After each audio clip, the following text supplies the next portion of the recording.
The following are pages taken from the journal of Andrei Bucher found buried under the church of a lost village in Romania. April 17, 1479. It has been a long journey, but at last our company of settlers have found the lands we have been searching for. We have found a great bit of flatland surrounded by forests full of wild game. In the distance are the mighty Carpathian Mountains, which shall help bless our people with rain. The soil here is fertile and perfect for our farming needs. I have already found a perfect hill to begin construction of a home for my wife Nadia and I. She is with child, and I hope to have our home built before our baby is born. I truly believe that we will have a joyous life here. October 3rd, 1479. Our land is prospering beautifully, and I couldn't be happier. Already a handful of villages and farms have sprouted. It seems every week more and more settlers come through the woods seeking their own patch of land. It would seem that word of our good fortune is spreading, and I say the more the merrier. Today we began scouting for more land closer to the mountains. There seems to be some quality land, however some strange things began to happen as we drew close to the shadow of the mountain. As we drew closer, our horses seemed to become afraid. They became restless and began to fight violently against the reins. As we approached a series of large thorny bushes, the horses were nearly driven mad and began bucking riders. We chose to go back, for there was no good land there anyway. As we left the mountain's shadow, the horses returned to their docile ways as if nothing had happened. There could be some dangerous animals nearby. We will have to investigate another day. October 22nd, 1479. God has smiled upon us today. This morning my wife has at last given birth to the most beautiful baby girl. She has my nose and her mother's stunning green eyes. She felt so small and delicate in my hands, so we named her Adina. May she grow in beauty and grace. I decided to wrap her up and show her the peaceful night sky. She looked even more beautiful bathed in the starlight. We simply stared at the mountain. We heard a lone wolf call in the distance. My daughter shivered at the sound, but I simply held her close. I would never allow anything to harm her. March 16, 1484. Advertisements. Today we can add one more to our little homestead. My older brother Ivan has decided to settle in our community. He will stay with us until we can build him his own home. Nadia isn't too thrilled about the extra company, but Ivan is a hard worker, and besides, little Adina adores him. I can never find myself saying no to her. April 20th, 1484. We continue construction on Ivan's house. We decided to gather wood from the forest closer to the mountain. In a strange sense of déjà vu, as we approached the base of the mountain, our horses began to throw a fit. I seem to remember them doing this a few years prior, so I thought it best if we left the horses on the edge of the forest and continued on foot. We began chopping trees for the necessary wood when something odd took hold of Ivan. He grew quiet and stared deeper into the woods. He suddenly dropped his axe and began walking through the trees. I followed him and called his name several times, but he continued to ignore me. He stopped in front of a large thorn bush and simply stared. It seemed dead quiet for a moment, as if the forest itself was afraid of those bushes. He reached out his hand and cut himself badly on one of the thorns. As soon as a drop of blood hit the ground, a strange and unnatural wind blasted us in the face. Ivan came out of his strange trance and cradled his open wound. His face held true terror at the torrential wind. We could hear the horses going wild at the edge of the forest, so we decided to call it a day, leaving the wood behind. We both think it's best that we don't go near the mountain again. April 21st, 1484. This morning brought grim news from all over our frontier.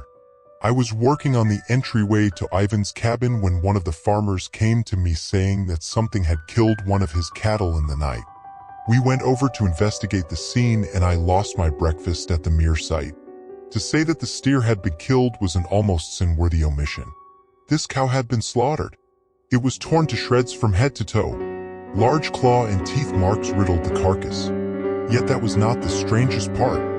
Despite the evident carnage, there was not a single drop of blood anywhere on the scene. As I was purging myself of Nadia's eggs and beans, another villager from a nearby community came to us with a similar story. It would seem that something had torn apart their goats. I didn't dare visit the scene, but he told me enough to know that it had to be done by the same creature. Before lunch, which I could not even look at, people from 2 other villages came with the same stories of livestock obliterated overnight. It was clear that there was some sort of feral animal in our midst. I know that we have heard the howls of wolves in the distance at night, but I've never seen wolves do anything like this before. We are going to set traps near our stables and organize hunting parties starting tonight. We have agreed that until this beast is caught, we must keep the livestock that remains locked up tight after nightfall. May 12, 1484. It has been over 3 weeks since we have begun hunting for the beast that stalks us, and we have turned up nothing. What we find even stranger is that the forests, which were always full of game, are now seemingly devoid of life. We don't know if our mystery animal has turned on them, since it can't feed on our livestock, but it has us worried. What is even worse has been the drought. Ever since the day of the slaughter, the rains have stopped. Our crops are dying and we have no idea what to do. Ivan rode out earlier today and came back to tell us that beyond our borders the rain falls heavy. It is as if these lands that have blessed us these many years have turned a curse on us. May 17, 1484. It would seem that the misfortune that has plagued our community as of late has gotten worse. Last night Ivan went out to smoke his pipe as we forbade him to do so in the house with Adina. This morning we found his bed was not slept in. We looked around the property for him, and what we found was beyond horrific. We found him dead on the doorstep of the barn, his hand holding the door handle tight. His throat had been violently slashed by some predator, and his body seemed to be missing a great deal of blood despite none being found at the scene. I know in my heart that this was the same mysterious beast that killed our livestock and has now moved on to new prey. All the villagers have armed themselves and we have reinstated the hunt. I pray we can find whatever did this so that my brother's soul may know peace. May 19, 1484. We buried Ivan today. The service was short but very sweet. I don't think any of us will rest easy until we find this creature, but the hunts keep turning up empty-handed. Adina is very distraught because she truly loved her uncle. Nadia is terrified and wants to leave, but I have told her that we must remain strong in difficult times. I will not let any beast or evil force us from our home. June 25, 1484. Children truly are wonders, as I continue to discover. Tonight I was tucking in Adina when she asked a question that I dreaded. What happens when we die? She asked me in a very natural, inquisitive tone. After the death of her uncle, I knew this question had been coming. I was almost shocked it had taken this long. I explained to her that when we die, our body rejoins the earth and our souls are taken to heaven, where we will know eternal peace. So Uncle Ivan will find peace then?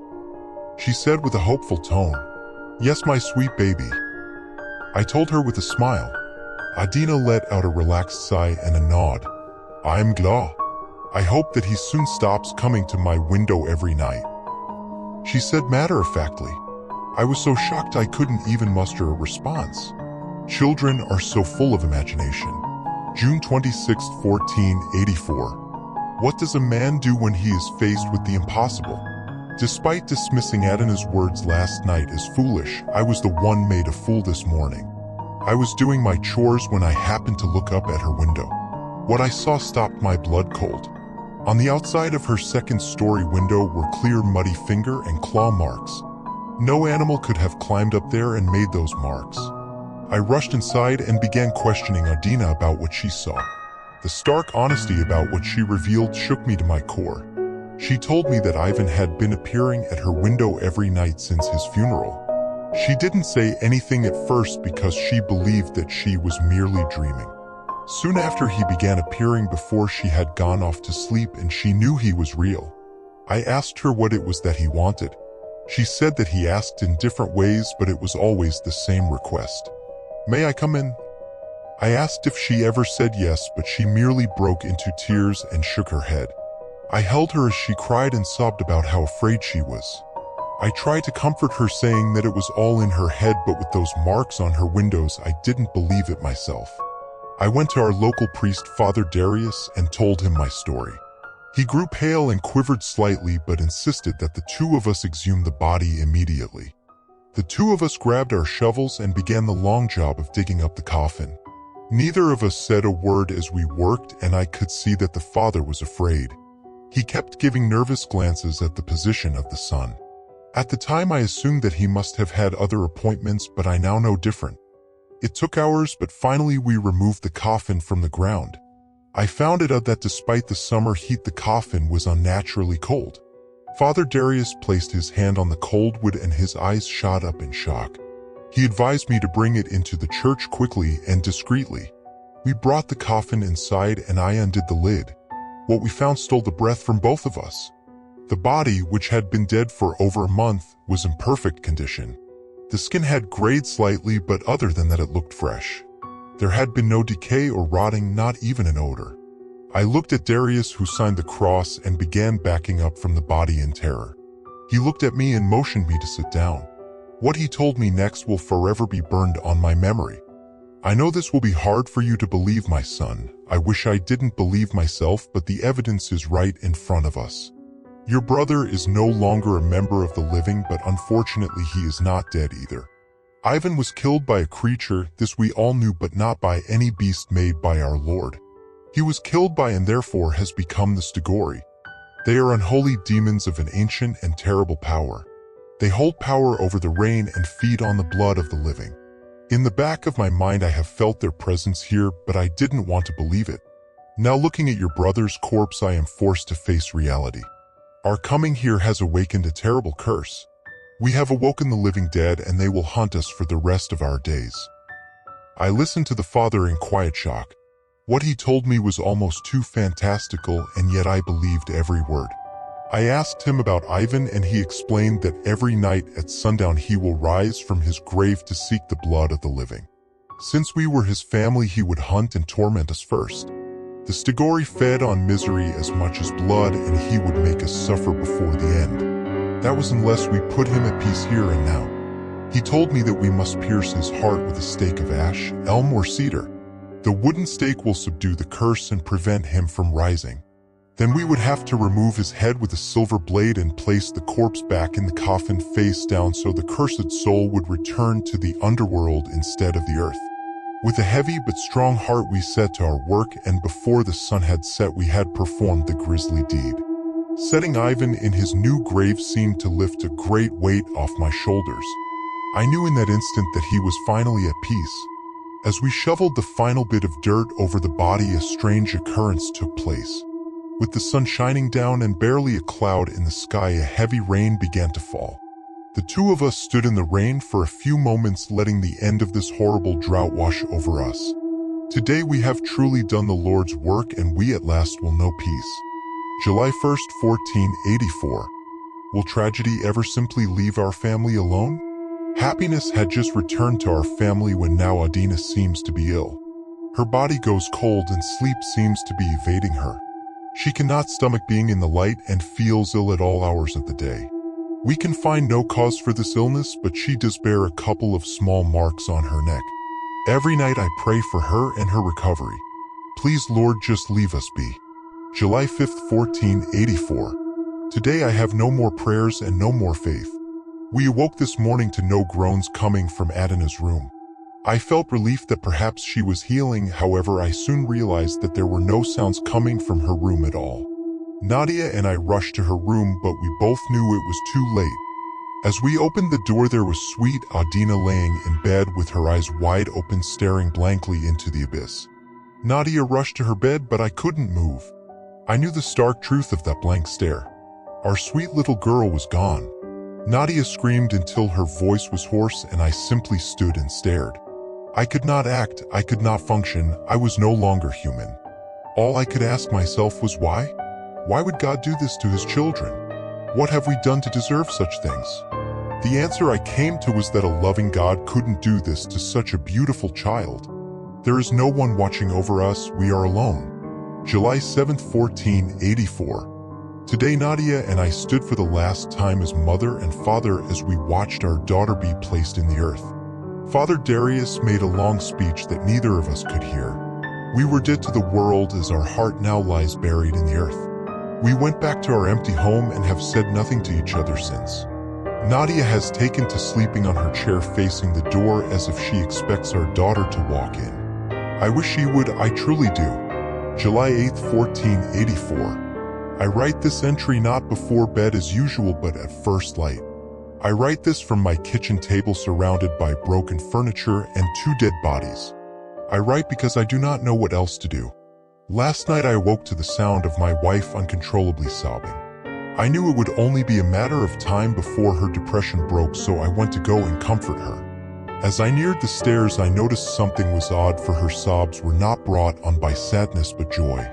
I feared for her sanity, so I rushed downstairs to the living room. There was my wife kneeling on the floor clutching something to her chest. She turned to me and smiled. "My baby has come home to me," she said in a delirium. It was then that I noticed the blood on her neck. Nadia's body dropped limply to the ground, and there stood Adina still in her burial dress. Though I recognized her form, the creature standing before me was not my daughter. Her skin was a dull gray and her golden hair had begun to darken. In her mouth were 2 large incisor fangs dripping with blood. However, it was her eyes that told me that something else lingered under skin. My Adina always had beautiful forest green eyes that melted my heart. The demon before me had irisless pitch-black eyes that bored into me. These eyes held no light, no love, and no soul. She tilted her head and smiled at me. "Father dearest, I have come home. Won't you pick me up so I can hug you tightly? I have a special kiss I have been saving for you and Mommy. We can be a family again. Just lift me up, Daddy," she said to me in a sickly sweet tone. For the first time I can remember, I did not give my daughter what she wants. Instead, I backed into the kitchen and slammed the door. I simply stared at the door for a moment, frozen in fear. I could hear a distinct sound of claws scraping against the wood. Then her horrible voice echoed from the other side. "Silly daddy, doors will do you no good since Mommy already invited me in."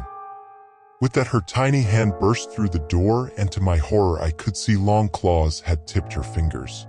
She began shredding the door as if it was paper, a door that was made of solid elm. "Elm!" I shouted into the darkness. I reached around and found a solid slab of wood to defend myself with. That was when the fiend that had once been Adina strolled in. She looked at me, then at the wooden stake I clung to. Her eyes lost all playfulness. "That splinter will do you no good. I think I've played with you long enough, Daddy," she said with not even the faintest hint of affection in her voice. I knew what was going to happen before it did. She reared up and leapt at me like a jungle cat.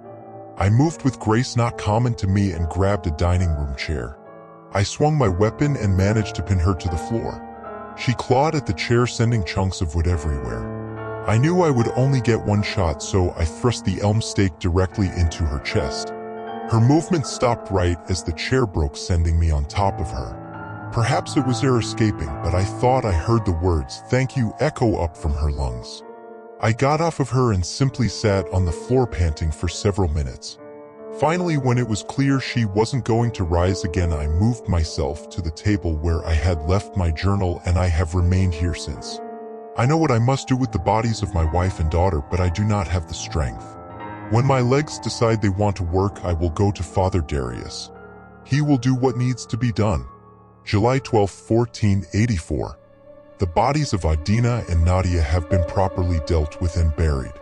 I wish I could say that was the end of it all, but it would seem our hell has just begun.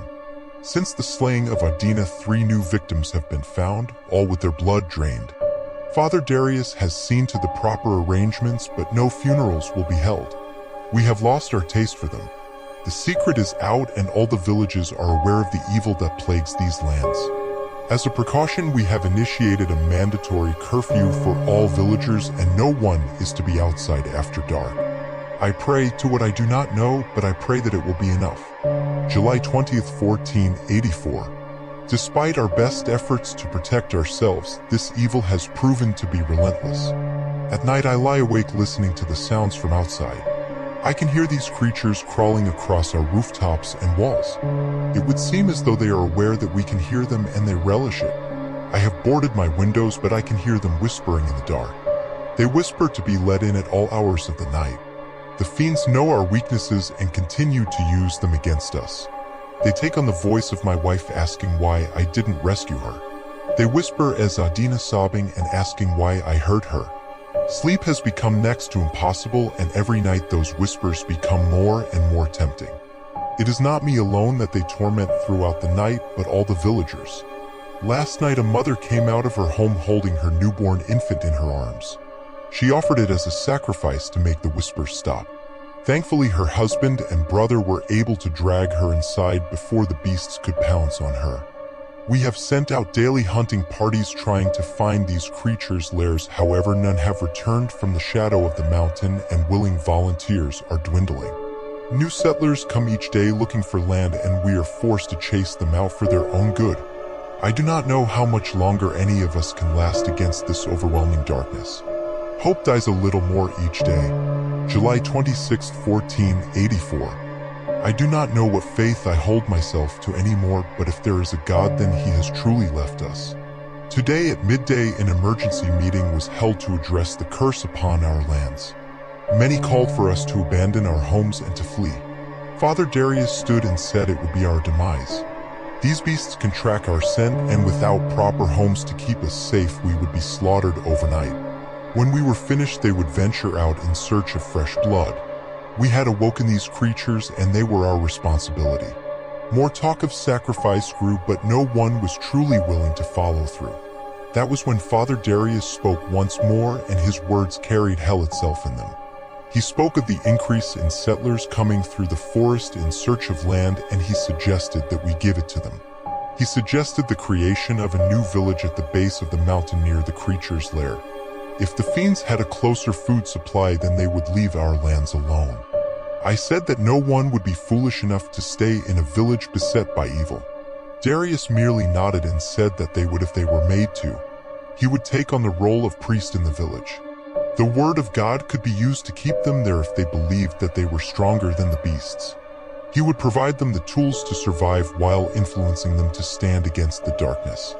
It may take years, even generations, but they could be convinced to stay indefinitely. I was beyond horrified that a man of the cloth could spew such blasphemy. However, my shock and horror reached their peak when others began to support his crazed idea. A vote was taken, and I watched in silence as waves of hands raised, seeing this demonic plan through. The vote carried, and construction of the new village would begin at once. We all walked home in silence, no one willing to look each other in the eye. There are creatures in the mountain for certain, but I now wonder who are the real monsters. July 30th, 1484. This will be my final entry, for I can no longer live with the sin of our community, nor can I resist the temptation of those nocturnal whispers any longer. I bury my journal at the base of what will be the church of this new community. I hope that if there is a God up above, that he may show mercy to us who dwell below. I used to believe that evil lies within the hearts of demons, but now I know its source comes from fear and desperation. Lord, if you were there, please watch over us all in this time of darkness. Above all else, please watch over the coming members of Saddle de Nordkriasta, the village of Northridge.